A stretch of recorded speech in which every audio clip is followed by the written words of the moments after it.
नमस्कार साथियों, आप सब कैसे हो? जुड़ जाइए बारी बारी से सभी। आज का हमारा जो टॉपिक रहेगा वो अधिगम यानी लर्निंग की विशेषता है। हम अधिगम, हमारा जो टॉपिक चल रहा था वो अधिगम चल रहा था। अधिगम के बारे में हम जान रहे थे, सीख रहे थे। अधिगम एक अपने आप में सीखना है और सीखना, और अधिगम के बारे में हम सीख रहे थे। तो हमने पिछली क्लास में, जो पिछली वीडियो है, हमने जाना कि अधिगम किसे कहते हैं, अधिगम की परिभाषाएं क्या है।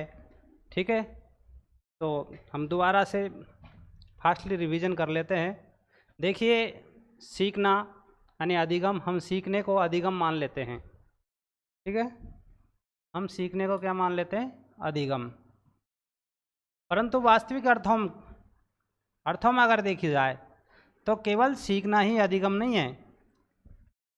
अगर वास्तविक अर्थों में इसे देखा जाए तो सीखना अधिगम नहीं है, बल्कि क्या है? अधिगम उस व्यवहार को दिया जाने वाले एक नाम है जो हम क्या करते हैं, एक दूसरे को देख के, समाज में रह के, अनुभव करके, है ना, अनुभव के कारण अपने व्यवहार में जो परिवर्तन लाते हैं उसे हम क्या कहते हैं? अधिगम कहते हैं।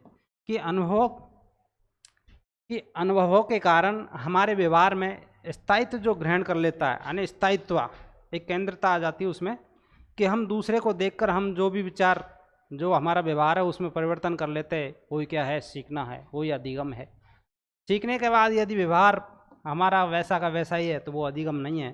जैसा कि हम कहीं गए और हमने किसी से कुछ सीखा लेकिन हम सीखे नहीं, तो वो अधिगम नहीं कहलाता। ठीक है, हमारे व्यवहार में स्थायी परिवर्तन होता है, यानी सीखना वो है जो व्यवहार में स्थायी परिवर्तन हो जाता है। हमारे व्यवहार में स्थायी हो जाता है क्या? अधिगम, यानी परिवर्तन। ये क्या है? अधिगम। एक सारनेट विद्वान थे, उनके अनुसार एक परिभाषा है। उन्होंने बताया, उन्होंने लिखा कि दैनिक जीवन के प्रतिदिन होने वाले जो नए नए अनुभव है उनके बारे में हम जानते और सीखते हैं, और जानकर उन व्यवहार में आने वाले जो स्थायी परिवर्तन है उसे ही हम अधिगम कहते हैं। उसे हम क्या कहते हैं? अधिगम। यानी अगर आपसे पूछा जाए कि सारनेट यानी दैनिक जीवन में होने वाले नए नए परिवर्तन और उन अनुभवों के माध्यम से हम व्यवहार में जो परिवर्तन लाते हैं उसे हम अपने स्थायी परिवर्तन, अपने जीवन में स्थायी परिवर्तन यानी लाते हैं, तो उसे क्या है? अधिगम कहते हैं। सीखना विकास की एक प्रक्रिया है, यह आपने जाना, पिछली क्लास में भी हमने पढ़ा था। सीखना एक निरंतर यानी सतत प्रक्रिया है, विकास की एक प्रक्रिया है। एक बालक, व्यक्ति या मानव नियमित रूप से जो परिपक्वता की दिशा की ओर बढ़ता है और वह परिवर्तन, उसमें परिवर्तन आता जाता है, यानी परिवर्तन होता है, तो विकास को दर्शाते हैं। इन्हीं जो स्थायी जो परिवर्तन होते हैं उन्हें क्या कहा जाता है? अधिगम। उन्हें क्या संज्ञा दी गई है? अधिगम की संज्ञा। कि कोई भी बालक हो या व्यक्ति हो जिसके नियमित रूप से परिपक्वता की दिशा में परिवर्तन आते हैं और जो विकास को दर्शाते हैं, इन्हें स्थायी होने पर क्या है? अधिगम कहा जाता है। वही क्या है? सीखना है। उन्हें हम क्या कहा जाता है? अधिगम कहते हैं। जैसा कि मान लीजिए आप कोई कार्य कर रहे हो और प्रथम जो कार्य करते हैं उसमें थोड़ा अनुभव कम होता है, धीरे धीरे उस कार्य को करते करते हम अनुभव प्राप्त करते हैं। क्या करते हैं? अनुभव।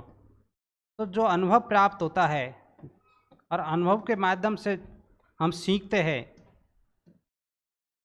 क्या करते हैं? सीखते हैं। यही क्या है? अधिगम है। इसे क्या कहा जाता है? अधिगम। इसे ही हम अधिगम कहते हैं। ठीक है, आगे बढ़ते हैं। आगे हमने पढ़ी थी परिभाषा। परिभाषाओं में बहुत सारे विद्वानों के बारे में जाना था हमने, पावलोव, गेट्स, वुडवर्थ थे, है ना, बहुत सारे जो विद्वान हैं उनकी परिभाषा के बारे में जाने थे। गेट्स से और उनके जो साथी हैं उन्होंने बताया कि अनुभव एवं प्रशिक्षण के द्वारा, अनुभव एवं प्रशिक्षण के माध्यम से, अनुभव एवं प्रशिक्षण के द्वारा व्यक्ति के व्यवहार में होने वाला स्थायी परिवर्तन, होने वाला स्थायी परिवर्तन क्या कहा जाता है, उसे हम अधिगम कहते हैं। यानी स्थायी उन्नयन होता है, उन्हें हम अधिगम कहते हैं। ये किसने कहा था, ये गेट्स-मोद्दे ने कहा था। किसने कहा था, गेट्स-मोद्दे ने कहा था ये, ठीक है। कि अनुभव एवं प्रशिक्षण के माध्यम से व्यक्ति के जो व्यवहार है उसमें जो परिवर्तन यानी स्थायी जो परिवर्तन होता है, स्थायी जो चेंजेज होता है, उन्नयन होता है, उसे हम क्या कहते हैं, अधिगम कहते हैं। वुडवर्थ के अनुसार, वुडवर्थ ने बताया कि नवीन ज्ञान एवं प्रतिक्रिया को अर्जित करना ही क्या है, अधिगम है। यानी नवीन ज्ञान, हम नए नए अपने जीवन में क्या है कि नए नए ज्ञान और प्रतिक्रियाएं करते हैं, यानी सीखते हैं हम, उसे क्या कहते हैं, अधिगम कहते हैं। ये कौन कहता है, वुडवर्थ कहता है। स्किनर के अनुसार, स्किनर कहता है कि व्यवहार के कारण व्यवहार में होने वाला जो परिवर्तन है, यानी निरंतर जो परिवर्तन आता है, उसे हम का अधिगम कहते हैं। उसे हम क्या कहा जाता है, अधिगम कहते हैं। स्किनर कहते हैं कि व्यवहार के कारण व्यवहार में होने वाला उत्तरोत्तर अनुकूलन ही क्या है, अधिगम है। उसे ही क्या है, सीखना कहते हैं, लर्निंग, लर्निंग बाय डूइंग, ठीक है साथियों। गिलफोर्ड कहते हैं कि व्यवहार के कारण व्यवहार में होने वाला जो परिवर्तन है, यानी व्यवहार के माध्यम से व्यवहार के एक दूसरे के व्यवहार को देखकर अपना व्यवहार में सुधार कर लेना ही क्या है, सीखना है, वो भी क्या है, अधिगम है। हम किसी दूसरे को देखकर सीखते हैं और सीखना यहाँ क्या है, अधिगम है। तो हमारे व्यवहार में जो हम स्थायी परिवर्तन कर लेते हैं किसी को देखकर या समाज या वातावरण में रहकर, तो वो ही क्या है, जो स्थायी परिवर्तन होता है वो क्या है, अधिगम होता है। क्रो एंड क्रो कहते हैं कि नया ज्ञान, आदत, अभिवृत्ति, इन सभी का अर्जन करना ही क्या है, अधिगम होता है। इन सभी को हम अर्जन करते और अर्जन करने के बाद हम सीखते हैं, यानी हमारे व्यवहार में परिवर्तन होता है, उसे हम क्या कहते हैं, अधिगम कहते हैं, यानी सीखना कहते हैं। तो साथियों ये सभी परिभाषा है, बहुत इंपॉर्टेंट है, इन सभी आपको लिखना और याद करना है, ठीक है। इसमें गेट्स की बहुत अच्छी परिभाषा है, इसको भी आपको ध्यान रखना है। और क्रो की है नया ज्ञान, आदत, अभिवृत्ति, इनमें से कोई भी शब्द दे देता है और आपसे पूछ लेता है। आगे बढ़ते हैं, इसकी विशेषता के बारे में जान रहे हैं। देखिए इसकी विशेषता क्या है। अधिगम एक सीखने की क्या है, सार्वभौमिक प्रक्रिया है, ठीक है। अधिगम एक प्रकार का क्या है, सीखना है। अधिगम व्यवहार में स्थायी परिवर्तन लाता है, क्या करता है, स्थायी परिवर्तन लाता है। एक सार्वभौमिक है, ठीक है।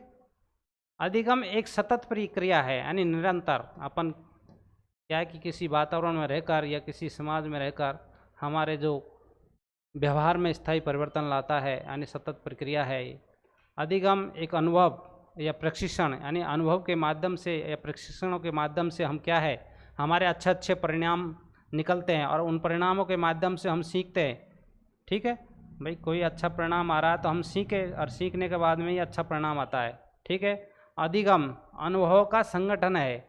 जैसे मान लो कोई व्यक्ति है, बालक है, बालक धीरे धीरे बड़ा होता जाता है, तो बालक जैसे जैसे बड़ा होता जाता है उसी प्रकार वो सीखता जाता है, यानी उनको व्यवहार, एक दूसरे के व्यवहार को देखकर वो सीखते जाते हैं, ठीक है। इसलिए अधिगम क्या है, अनुभवों का क्या है, गठड़ी है, यानी संगठन है, ठीक है।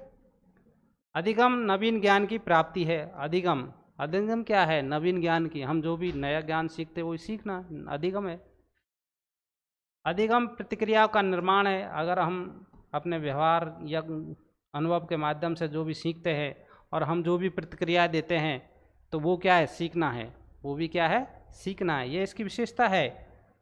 और इन विशेषताओं में ही उन जो विद्वान थे उनकी जो परिभाषा है वो सम्मिलित है। इन्हीं शब्दों के माध्यम से उन्होंने परिभाषाएं दी थी और उन्हीं को एक विशेषता के तौर में देखा जाता है, ठीक है। व्यवहार में परिस्थितियों के साथ यानी सामंजस्य स्थापित करना। हम जैसे किसी भी वातावरण, नए नए जो वातावरण है उसमें जाते हैं, हमें एक शहर से दूसरे शहर में जाते हैं तो हम क्या है कि मैं एडजस्ट नहीं कर पाते, लेकिन धीरे धीरे हम उस वातावरण को सीखते हैं और वातावरण में हम सामंजस्य स्थापित करना सीख जाते हैं।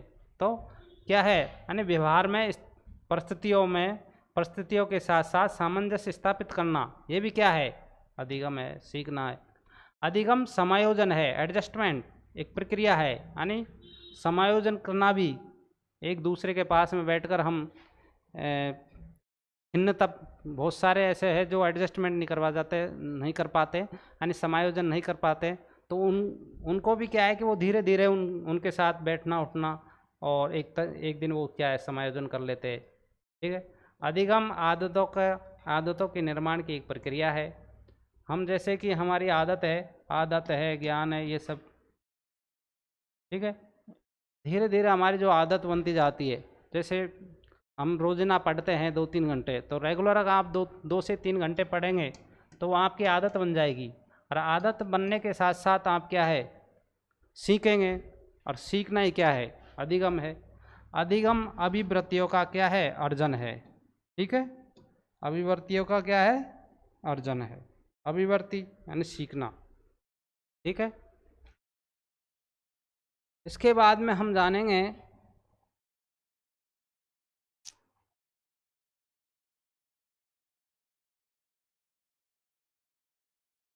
अधिगम की जो अवस्था है वो क्या है, कि अधिगम की जो अवस्था है उनके बारे में पढ़ेंगे। ये हमारी अगली क्लास होगी, उसमें हम बताएंगे कि अधिगम की अवस्था क्या है। अधिगम की 2 अवस्था है। ठीक है, अधिगम की कितनी अवस्था है, 2, उनके बारे में जानेंगे।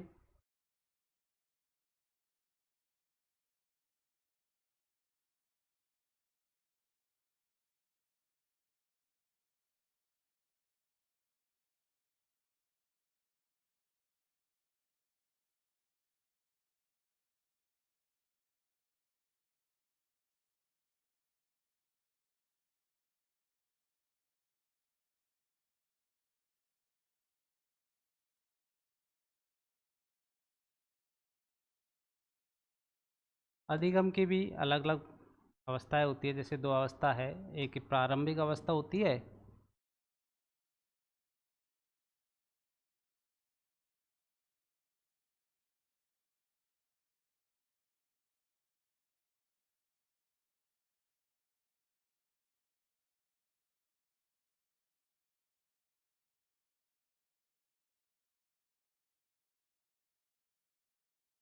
प्रारंभिक अवस्था।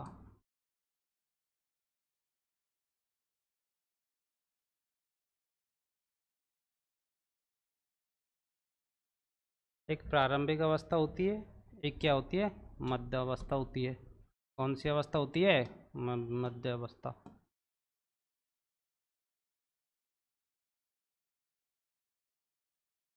एक प्रारंभिक अवस्था होती है और एक क्या होती है, मध्य अवस्था होती है।